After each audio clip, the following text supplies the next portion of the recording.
Voter turnout rates for women have been higher than for men in every U.S. presidential election since 1984, and women have voted for Democrats over Republicans in every presidential election since 1992.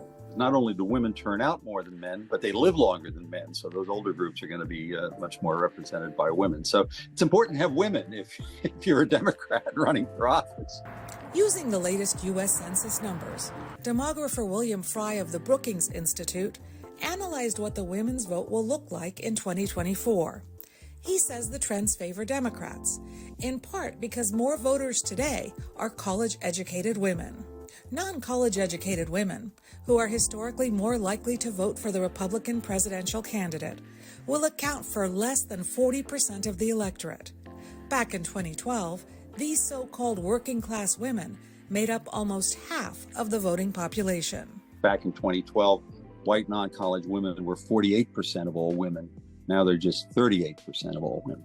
Meanwhile, the share of college-educated white women, voters who are historically more likely to vote for Democrats, is rising. They made up 23% of the electorate in 2012. In 2024, they account for 27% of eligible voters. The percentage of Black and Hispanic female eligible voters has roughly remained the same.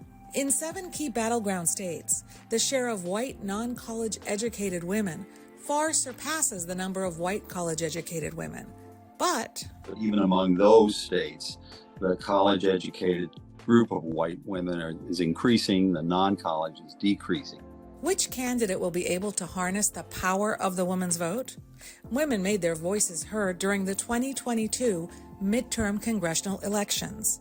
A majority of men voted Republican, but younger voters, especially women, were largely credited with thwarting a so-called red wave or a Republican sweep. Young women made the bigger difference in that younger group. The issue of abortion rights drove many of those young women to the polls. But abortion is also an issue for Democratic female voters over the age of 50. Conversely, we see on the Democratic side issues like threats to democracy, abortion, and reproductive rights being high issues that are driving them to the polls.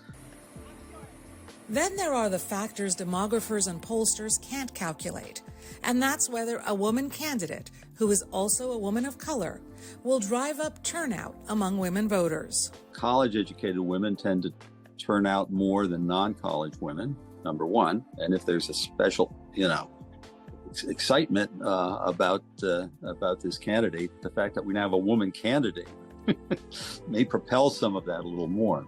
Women comprised more than half of all voters in the 2020 presidential election. As with most presidential contests, who wins ultimately comes down to which voters turn out in the biggest numbers for the 2024 presidential election.